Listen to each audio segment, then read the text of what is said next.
Good afternoon, everyone. Welcome to another installation of Transitions in Leadership. I am Omiyẹmi Artisia Green. I'm a professor of theater and Africana Studies and Provost Faculty Fellow at William & Mary. And this afternoon, I have Dr. Chase Bringardner with us here. Let me tell you a little bit about our guest, and then we'll get into our conversation with some room for the attendees to ask questions as well. So, as the current university's Associate Provost for Academic Affairs, Dr. Chase Bringardner works with campus leaders and units across the university to advance the Auburn's academic mission and support students' success. In addition to providing oversight for a range of services such as academic advising and support, career services, accessibility, university writing, international programs, and the registrar, Dr. Bringardner provides leadership for processes related to curricular and program proposals, core curriculum, and academic honesty. He also serves as the Provost liaison to the Honors College and the Biggio Center. Did I say that correctly? Yes, you did. Wonderful.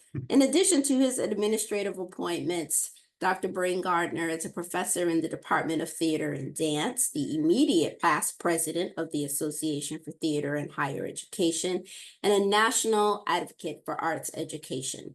His research interests include regional identity construction and intersections of race, gender, and class in popular performance. He has contributed articles and reviews to publications such as Theater Topics, Theater Journal, Studies in Musical Theater, Theater Symposium, and Southern Theater, as well as publishing chapters on musical theater and popular entertainments in multiple volumes, including the Oxford Handbook of the American Musical and the Cambridge Companion to American Theater since 1945. He also works extensively as a dramaturg and director, recently directing Into the Woods at the Gogue Performing Arts Center, the Gush, thank you for the correction, and the Thanksgiving play at the Telfair Pete Theater. Please welcome Dr. Chase Bringardner. Thank you so much for having me, and thank you for the invitation. Sure. Yeah, happy Wednesday to you and to all of our attendees here today. Typically, I have about 8 or 9 questions for the guest, and then I will open the floor to questions from the audience. And so let's just go ahead and get started with the first question, which is, can you tell us how you knew you were ready for a more senior leadership role? And if there were specific steps that you took to prepare for the role that you currently have? And maybe a couple of examples of some of the most valuable experiences that prepared you for your current position. Sure. So thank you for the question. I think I would start by saying that I think I was really lucky that in my graduate program, which was at the University of Texas at Austin and the Performances Public Practice program, working with some amazing faculty members who, excuse me, through that program, were really big on encouraging us to think not only about the work that we were doing individually, but also the work that we were doing within the specific structures of the university, and to really be thinking about ourselves not simply as future professors, but as also potential academic leaders. So I felt like the framing of myself thinking like what my career could be really did start as a graduate student. And I was lucky to kind of be in a place where I could kind of start to think through, what does it mean to kind of be a professor who's also a leader, both within, say, your department, but across campus? And then I think as I became a professor, and I've been at Auburn University for 16 years now. Been here since I got out of graduate school. So I started as a visiting instructor, and then managed my way into a tenure track position, and then kind of worked my way up. So I feel like I got to know this institution pretty well through that process. And in my immediate position before taking this leadership position in the provost's office, I was the department chair for 6 years. And sort of, me sort of thinking about what those next steps were really happened at the end of that second term. Here in the College of Liberal Arts, here at least at Auburn, we have the ability to only serve 2 consecutive terms of 3 years. So once that sort of time is up, then you go back to faculty, or you kind of figure out what you want to do next. And I had, the opportunity to have some really good conversations with some mentors across campus, some other fellow heads and chairs, who had sort of been interested in, sort of thinking through what some of these possibilities might be, for the next step, and had some conversations too at that point in time with leaders across campus through a leadership development program that was offered up through, Auburn being part of the SEC, or the Southeastern Conference, actually through the Athletic Association, offered a provost sort of fellows program that selected 3 or 4 people each year to meet both as a cohort on campus and meet all of the individual leaders across campus, but then also to meet 2 times over that year with all of the other cohorts at other SEC schools. So it was a really great opportunity to get to see how not only Auburn worked, but then at least 2 other huge SEC schools, how they kind of functioned and operated. And through that process, I got to know, the person who is now our provost here at Auburn. And Okay. she and I engaged in a number of conversations. And I think, I started to kind of understand that, if you sort of have that ambition to kind of think about where can I take my skill sets next, like I've sort of enjoyed being a department chair. I feel like I've done a reasonably good job. I think any of us that were departmental leaders or campus leaders during the times of global pandemic earned or figured out a lot of potential skills. I think for some they were like, I'm done with this. I think, but for others, you made a mark in some ways, and I think people sort of saw that work in a different way through that time. And so, I think I was fortunate enough to have people across campus that kind of reached out and were like, well, what are you thinking about doing next? I was like, well, I don't, and then I've always been a person who, like, you want to take it, when those opportunities present themselves to you, you want to be prepared for those moments to come. And so to be able to really engage in conversations with folks, and then, there were a couple positions that were kind of open at the time in which I was kind of coming out of being department chair and then figuring out what that next step was going to be. And I ended up applying for this one, and it was somewhat of a non-traditional path to get here, actually, because a lot of times the associate provost positions, at least at my university, have come out of the level of the associate deans, of either academic affairs or faculty affairs. But I think, which is pertinent to our conversation here, one of the big reasons why I was particularly, I think, what particularly was intriguing about my background was very much my theater and performance background, and the sort of the very skills that allowed me, I think, to be a successful leader in that theater department were really desirable in terms of the kinds of conversations and, how to run a effective meeting that's collaborative and brings different bits of information together and all that stuff, was really, I think, deemed to be something that would be unique and really, apropos for this position. What I hear is that your fellowship opportunity wasn't something that emerged from within the institution itself, but through an external organization, but then allowed you to, bridge the gap and bring those skill sets into a partnership with the Mhm. University of Auburn as well. And what I also appreciate about what you shared in your story is that you are very invested. Personally in your institution, right? You have been there for a long time. You have seen it Mhm. mature and grow and shift, and respond accordingly to, the trends in higher education. And so all of that has been brought to bear Mhm. in your current role. But my ears perked up a little bit about Mhm. how your role as a department chair uniquely prepared you, and the department chair of a unit of theater and dance. So Mhm. can you talk a little bit more about the skill sets that were nurtured in your role as department chair of theater and dance, and how they leveraged your Sure, sure. So just for positionality? Yeah, so just for a little bit of context, our department, here at Auburn is undergrad only, and we have about 100 majors, Mhm. and a faculty and staff that kind of combines to be about 20. Okay. So sizable in that way. I think for me,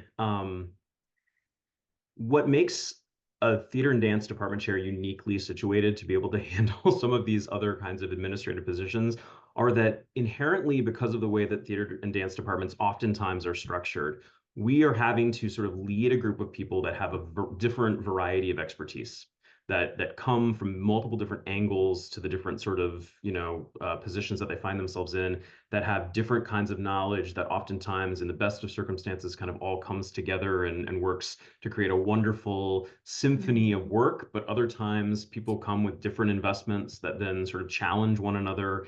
And so I think the management of very different approaches, everyone who's sort of hopefully means well and is coming at something with a sort of shared collective vision in mind. And we, I think, as department chairs, ideally kind of develop skills that help people be able to kind of talk with each other, right? To kind of have different ideas kind of come into the same sort of space, into a room, and to learn how to like collaborate with one another.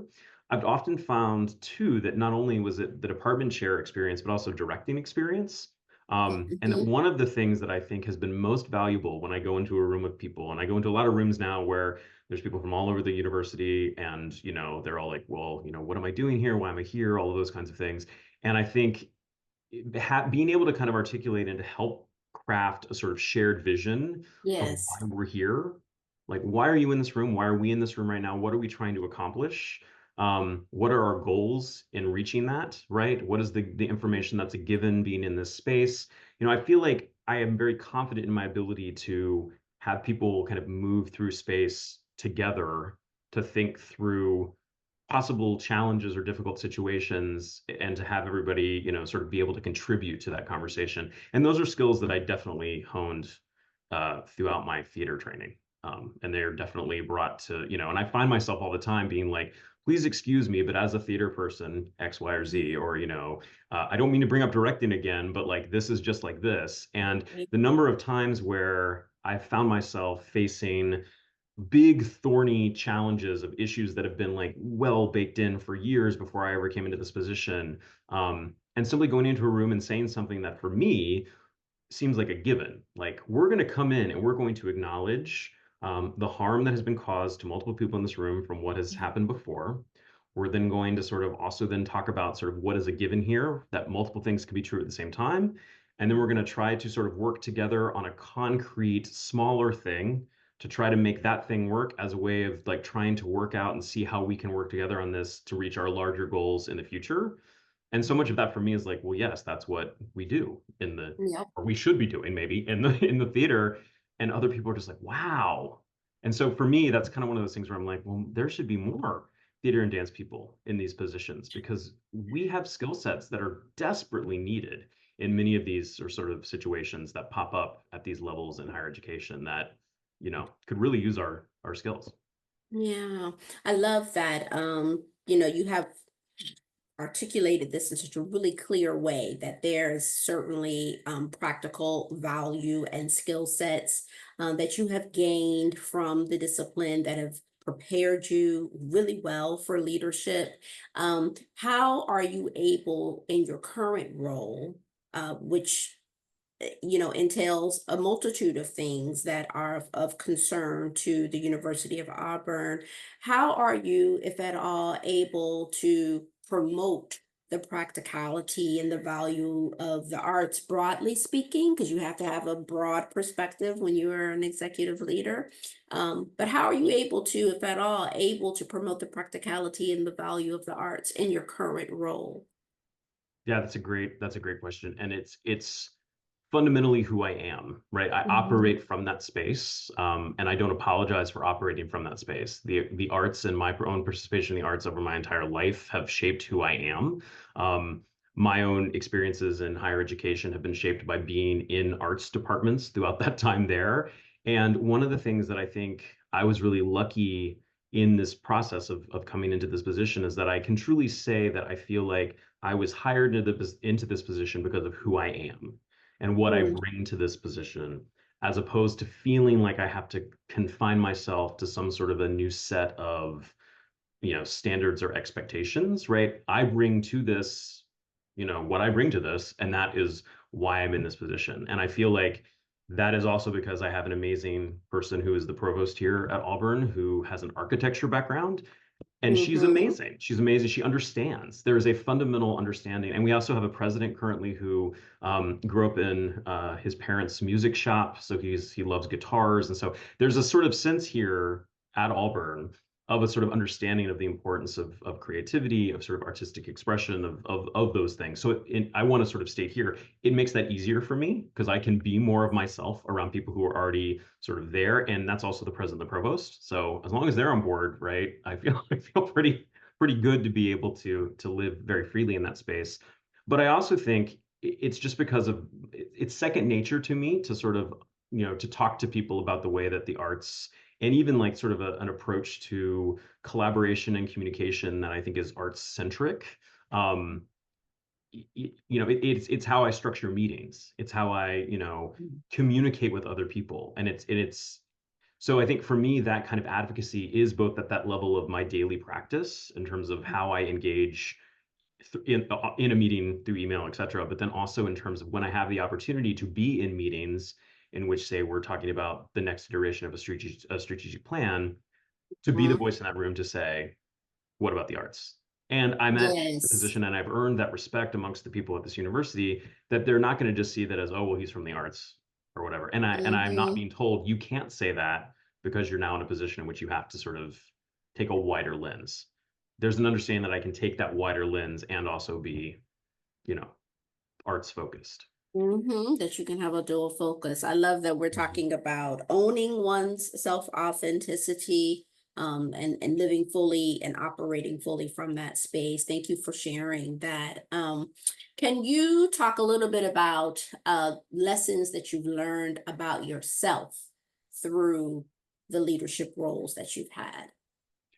Sure.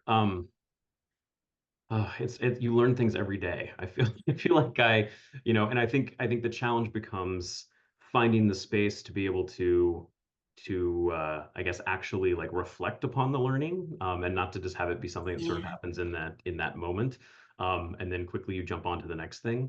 I think I've learned that one of the challenges, I think, as you kind of get further more into those administrative roles that sort of pull you perhaps further and further afield from your individual department, maybe that you were located in originally, is that Yeah. it can oftentimes pull you away from some of the things that maybe initially at least fulfilled you the most or kind of fueled you the most. So one of the Mm-hmm. things that I've really had to sort of think about myself is like as a department chair, no matter how much energy I was giving out in terms of facilitating meetings, having student meetings, directing shows, there was so much that I was getting back in energy wise through the sort of the shared sense of collaboration, the shared sense of mission. And in moving into the new position, that all got thrown in the air, right? So in the first, I'll be in this position a year as of January. Okay. I'm still in a bit of a phase in which I feel like I'm giving a lot of energy out there.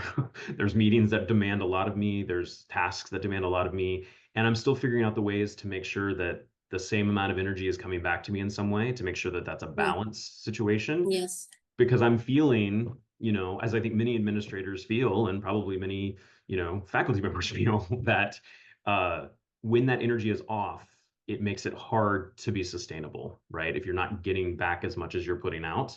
And that sort of shared sense of vision can sometimes get challenging, I think, when it's as big as it is, right? It's different to sort of say, here is, this departmental production season that we're all behind, that we feel strongly about, or even the mission of a department which you have a little bit more control of than like the mission of a university, and you suddenly find yourself in that space there. So that's been a challenge.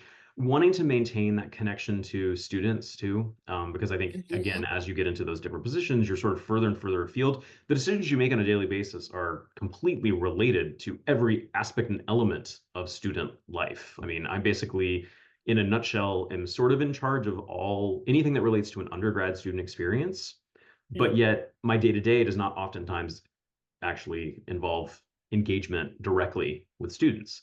And that is such a change from the theater and dance department here when I was a department chair, because we as a department, many theater departments I think are like this, where like that student engagement is so much more hands-on than most other departments on campus. So Mm-hmm. that's been Mm-hmm. a that's been a shift. And again, in terms of thinking about building some of those sustainable practices and models and finding what it is that fuels me back, finding ways to structure time with students and to gather student input, student feedback amongst all of the different things that I'm working on has been really important, I think, to making sure that I'm maintaining that connection, which I think is ultimately something that was a strength for when I was coming into this, was that I had that kind of connection that had been sort of foundational in my own departmental experience.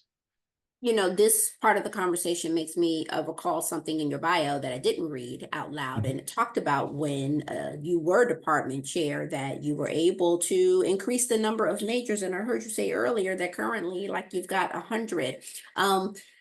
Given where we are as a climate, politically, given where, we're hearing about this trend of the education cliff coming, and the constant questioning of the arts and humanities.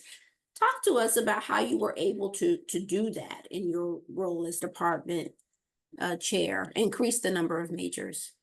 Sure. So I think the key for us was that we knew that within our own university, this kind of the way in which we had envisioned the mission of our department and kind of our unique position within sort of the larger realm of theater and dance departments was that we like to bill ourselves, I guess I should say, as a sort of we have a small liberal arts experience within a larger university experience.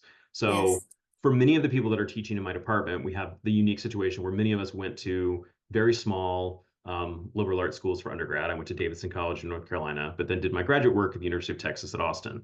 So I feel like I've experienced both the liberal arts piece and then like one of the Yeah. largest state institutions.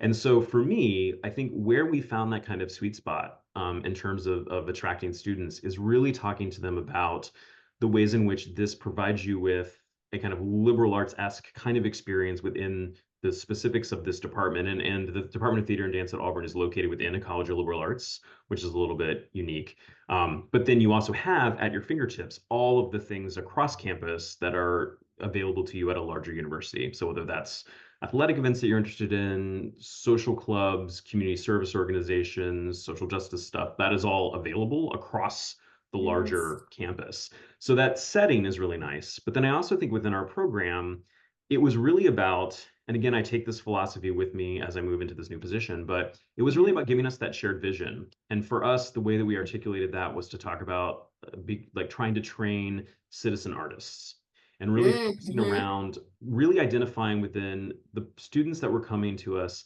that one of the main things that they were really interested in was developing a sense of purpose. Why is it that we're doing what we're doing? Right? I need to learn these skill sets, but in what context am I learning these things? Why are these things particularly important in this given moment in time? What is the larger, this, in some ways the so what, but then also I think, how does this connect me to my communities that are engaged, that I'm engaging with?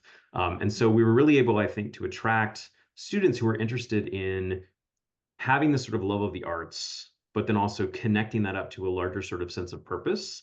And I think the other piece of that that really I think helped us to gain in terms of numbers was that as a department, we really made a strong commitment to not really, to being open to the students and to their experiences as part of the trajectory of their time there, that they had information to bring into us, right? That at any point in Mhm. time, we needed to make sure that we were having good advisor relationships with them because they may change their mind over time in terms of how they want to sort of express themselves as artists through their time there. And really thinking too about the skill sets that they were developing across all of the courses that they were taking in the theater department, and really being able to talk about how those skill sets translate, right? So sort of speaking both the language of passion and of purpose, but also really also drilling down too into the, leading from that sense of knowing who you are and knowing what you value and what you think is really important. And that those things don't have to be separate from each other, right? You can have a career, whatever that means, in Yep. terms of something that means something to you, that provides you with sort of a purpose, that gives you sort of a larger sense of good that you're doing in the world. And I think Mm. that may sound naive in some ways, but I think really it appealed in a lot of ways and still continues to appeal to a lot of potential students. You're making me think about something we talked about in my class, August Wilson and the American Century Cycle. Mm, Just the other day, I went into the class with this thought on my mind, like, why is this subject necessary for the public good? Right. And all of what you're talking about is why we say theater is necessary for the Yes. public good. Right. Mhm. We're coming up on a really important day Yes. next week. And many of our students at universities across the nation are concerned, they're challenged, they're feeling the anxiety of the nation about that day. Might you talk about strategies for teaching effectiveness the day after, right? In this case, the day after the election, right? But maybe even strategy, not just because you're not in the classroom right now, but that is very much part of your background, but you are a senior leader. So you might also envelope into that question strategies for leadership, right? Sure. The day after. Whew, yeah. A heavy question. I guess for me, when I think about it, I think about trying to think about like fundamentally what I think is most important about how to approach a day like that. And I think one is to operate is to give space and to operate from a place of grace. I think in terms of how you never fully know what people bring into a space or people bring into a room in terms of how certain things are going to impact them. And I think on a given day like that, I think for me, what I appreciate about theater and dance and sort of performance is the ways in which it brings people together. It Yeah. allows us space to kind of be with each other. That can be about conversation. It can also just be about sharing space together. I mean, I think if I was in the classroom, I think, I've had experiences in the past where I've been in classrooms after sort of major events, not necessarily exactly the same as an election day or whatnot, but similar, in which the choice was made in that moment to kind of move forward and try to like stick to the syllabus. And as a student, I'll say myself, that was not the decision that I needed to be made in that moment to be sort of like to try to fit within. Yeah. And I think, I responded better when given sort of more space to kind of have a response or to, to if I needed something differently than what that class could provide me in that day to have that opportunity. But I guess I think like one of the things that I'm constantly trying to also instill in students when I was in the classroom was that, two or more things can be true at the same time. And so I think the idea that we live in a very complex world and the desire of many humans is to try to make things seem simpler than what they actually are. And you know, I think living in that complexity, although it can be really challenging, is I think one of the things that I think over the time that students are in college, I hope that by the time that they graduate, we've given them some tools and some skills to be able to live in that complexity. And I would say that I think a lot of where we find ourselves in this current moment is because of people struggling to figure out how to Mm. exist in a world where multiple things are true at the same time, or perceptions of what is true are multiple at the same time. And I think, when I think about leadership, I think it really is about listening and again creating and holding space for people in that moment, because again, no matter what happens, some people are going to be happy, some people are not going to be happy, some people are going to be in a lot of different ways in that moment. And I think the challenge is not to try to limit people's responses, right, in ways that try to stick to some sort of a status quo as if something hasn't happened, or to try to not acknowledge what is in front of us, I guess. Yeah. Thank you for that. I appreciate it. As I'm sitting here thinking about strategies I might pull, that was a really self-centered question that I Yeah, might right, pull right. from all over the place, but from our discipline specifically, the epistemologies from our discipline that can be useful Mm-hmm. next week, Mm-hmm. right? Because it seems as if life is really complex and it's always happening, and we're always finding ourselves in a moment where Mm-hmm. we need to extend grace and hold space and acknowledge that things are really complex. So thank you for affirming that. Thank you. We've reached the point in the program where I want to open it up to invite questions from those who are still here with us. And we thank you very much for your presence and attentiveness. And if there's a question, you can feel free to enter your voice into the space, or you can put it in the chat and I can moderate it for you.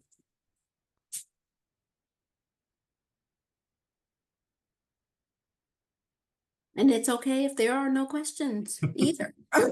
Sometimes you just want to sit and take in information, and we appreciate that too. Chase, is there anything that you want to leave us with in terms of just thoughts in general about leadership? Yeah, I mean, I guess what I would say is if you feel so inclined, and if you have even that little small like inkling that you might be interested in it, in pursuing, administrative positions or sort of these positions of leadership, I would say I would really encourage you to go for it and to sort of welcome and sort of seek out the networks that exist with wonderful resources like this series, right? But to talk to people, because I think the more people that are sort of arts focused or, and even better, theater and dance focused that are in these positions of leadership, it makes a huge difference. I mean, one of the people that I watched throughout my career was Harvey Young, and kind of seeing the ways in which, like, in all of those spaces, which, he would enter, and like he was certainly a mentor at ATHE, for example, and like I'm watching his presidency, and then sort of having the real privilege to be able to kind of also have that happen for me. It was pretty. It's amazing what can be accomplished when you have somebody who just thinks in that way, in a position to kind of shape policy, to shape vision, and it can really change things. So, but that is also acknowledging that admin work is hard work. It is not for necessarily. It does not Yes. fit with everyone, right? And everyone has different gifts and things to sort of put out there. Um, but yeah, I mean, I think I would say go for it, and there is a network out there for you. We do have a question. This Sure. question comes from Aaron Thomas, who would like to know if there were specific concrete things you did as a faculty member that prepared you to become chair long before you became associate provost. Yes, I would say. I'd say the biggest one of those, and again, I think the context of my own specific experience is important there, in that I came in as a visiting uh, professor, like a visiting lecturer or visiting instructor. And so from the very moment that I was there, I had playing in my head the words from some of my graduate mentors, including Jill Dolan, Stacey Wolf, Charlotte Canning, who I could hear in my head literally being like, you need to make yourself indispensable. You have Mm. basically like a few months to like convince them that they can't, run this place without you. And so when I was in there as a visiting person, part of it was to try to get involved in as many different parts of the department as I could to sort of demonstrate those pieces of leadership. And so once I actually got the tenure track line, one of the things that I sort of picked up on really early on was that we didn't have a newly revised mission statement. It had been a long time since the department had sort of considered that process. And so I said, you know what? I feel like I've got enough, energy at this moment, and a little bit, I guess, of chutzpah to like put that together. And like I put together a process. The chair graciously at the time kind of let me lead the department through a sort of large, semester long process of different series of conversations in which we really shaped and honed a mission statement. And so one of the things that was really useful in that process was that it made it very clear to me in leading that process what the mission of the department was, so I could kind of figure out if what these fellow colleagues and I were aligned in terms of where we thought this department should go. And then really also allowed me in that moment to kind of clearly articulate my investments for that. So I think that process really was helpful in terms of letting people kind of know. I also took on something at that time as a faculty member post tenure, took on, at the time we were instituting new assessment practices, and no one in the department wanted to take on assessment, and I really didn't know what that was at the time as a sort of new. And so I took it on, and sort of that really allowed me the opportunity to engage with a lot of people across campus, Mm. sort of at the larger university, and then get to know people at the larger university. Not assessment, I know. It was not glamorous at all. And quickly after I sort of did it, I was then able to hand it off to someone else. So that was lovely. That was lovely. But I will say what was great about that was that it allowed me it gave me an experience of what it would be like to be chair. I was tasked with Yes. something that I knew that no one else in the department wanted to do. I was going to these central meetings and getting additional information, and then had to bring that information back to the department and sell them on this, knowing that they had to do this. But like it was a nice like task to kind of try out some of the things that I knew would be part of what it would eventually be like to be chair, that oftentimes you're given Mhm. information that you then have to relay in some sort of way to get investment from people who they do not want to invest in the thing that you were trying to sell them in that moment. And assessment was a big one, still is a big one. So part of what I heard certainly was first you were clear in your own mind about your career trajectory and knowing that you wanted more senior leadership roles. And so then it became, taking the initiative to address a department need and being able to build consensus around, a need for the unit and get buy-in. And then building relationships with other individuals across the campus, right? So developing a bit of a campus profile hmm for And that's sure. huge. And I'd say, one of the other things I did once I became a department chair was that I came in as a department chair with a number of other new department chairs. And one of the things that we really missed was that we didn't have the same kind of community that we had when we were faculty amongst faculty within Hmm. our department. So we started a campus-wide sort of heads and chairs group that met once a month, that sort of had a sort of formal program that would share information out and kind of be a more formal session that then would be accompanied by a more social session of like, going to get cocktails or something, and have more sort of informal community building there.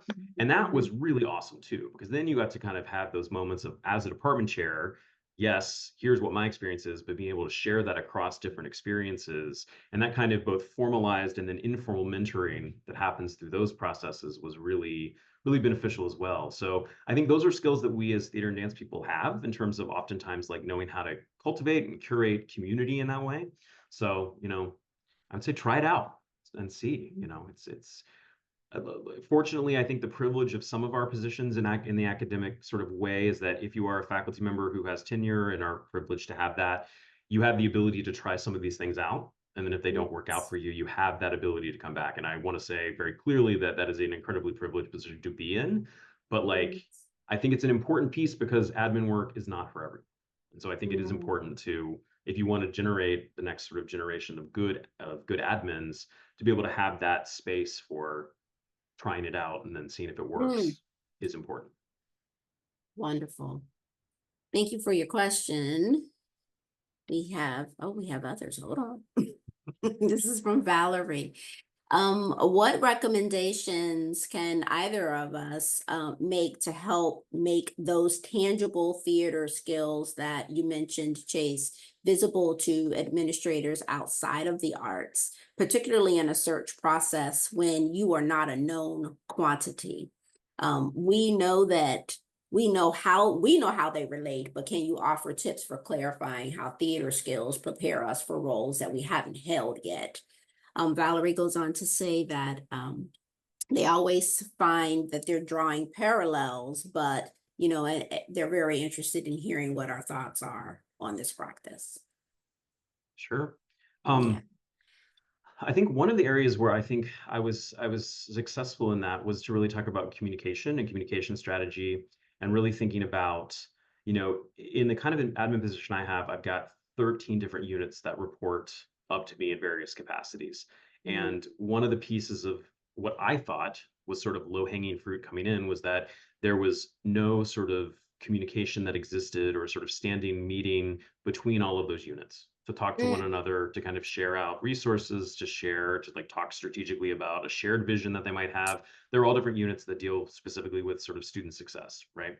And so one of the things that I was sort of able to through the interview process to lead with was to, when I was talking to that group or when I was talking to the provost, was to talk about the ways in which the building of an ensemble, right, which is something that, Yeah. and I might not even use the word, yeah, exactly, like a production meeting, not Yep. using the word ensemble necessarily. I use it now that I'm in the position because I want people to know where that came from, right? I mean, I want people to be able to, I don't want to hide those skill sets.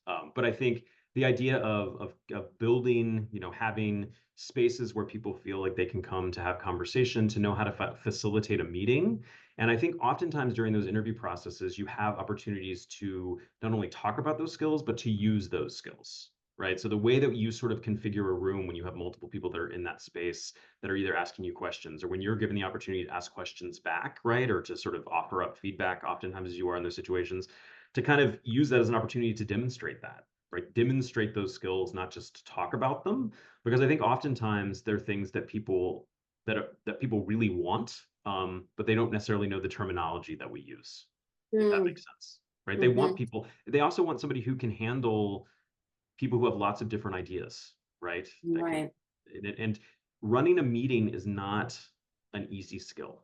It is not a skill that everyone has. And so I think that's where I get into more like the stage manager director piece too. I think being able to be really efficient about how a meeting is run. I can't tell you the number of Yes. times that like just having like presenting an agenda ahead of time and a clear sense of a calendar for like a semester or a year's long of meetings, which is to me like that's what a director does, has gone Mhm, a huge distance, right? Because people are like, mhm. oh, you respect our time because you're giving us like the clear window of what that time is. You're giving us sort of like, hey, we can anticipate what's going to be talked about in that meeting. So we're not Yes. surprised by what's going to happen in that meeting. We can prepare accordingly, right? And so again, for me, I'm like, well, duh, like, isn't that how everybody does this? But no, it Right. really is not how everyone does this. So, I say that, we really do in the arts have these skill sets that are really valuable in the land of administration. And the thing that I would add, Valerie, that I'm actively doing, like in the moment, is looking at my CV for all of the theater related activities, and I'm translating them. I'm not complete yet, but I'm translating them Mhm. into, the role of a project manager, Mhm. right? Because that's a lot of what I'm doing, or what I have done, certainly in my role as a director. But what I'm currently doing in my role as a provost faculty fellow, I conceived and developed a project. It's in its first year. It has a significant budget. I have a team of people who are supporting me in that role, but I want to be able to communicate what I'm doing in this role in a way that makes sense based on other searches that I have been actively engaged in, to see kind of what the profiles of and the expectations of are those roles that I might then, look through my own resume to see how, oh, this translates. It's really just about the communication of the translation. So I'm actively doing that right now.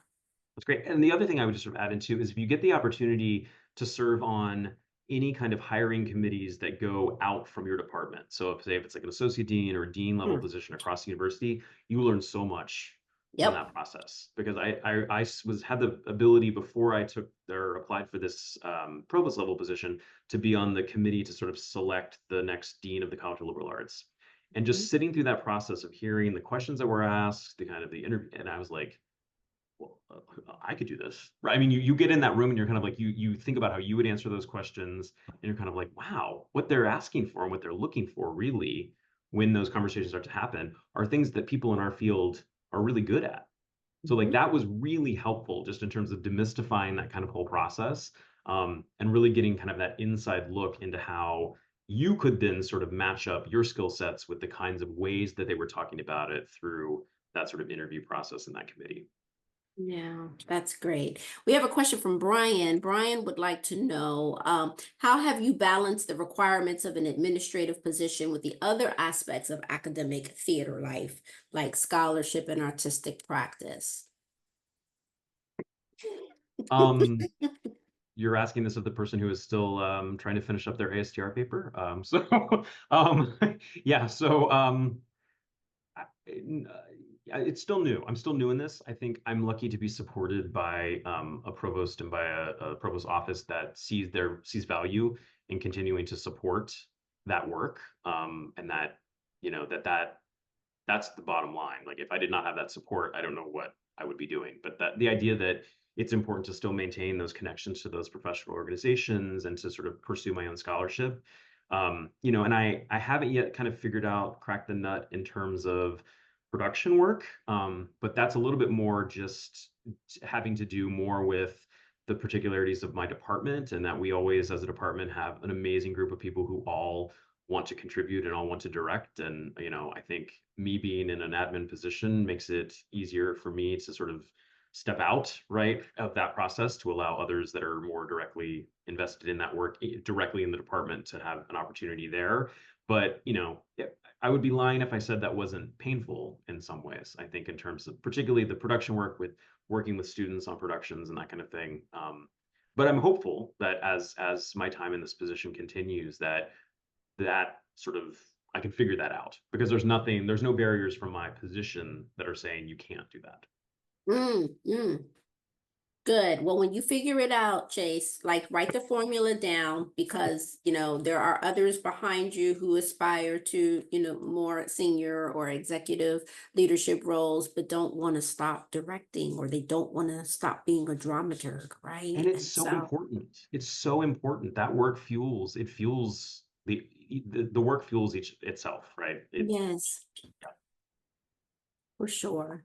Wonderful. Let me make sure I didn't miss any other questions in the chat. I didn't. I think we're good. I want to thank our audience for attending and spending this time with us today on Wednesday. I thank you for your questions. Chase, I thank you for everything that you have shared with us. Most importantly, your time, because you do have a full schedule. And we're just really grateful for everything that you have shared with us. And thank you, Omiyemi, for both this wonderful conversation here today, for your time, as well as for this entire series. I think For it's a sure. real gift to this organization and to the field. So I really Thank appreciate it. you. You're very, very welcome. Have a great day, everyone.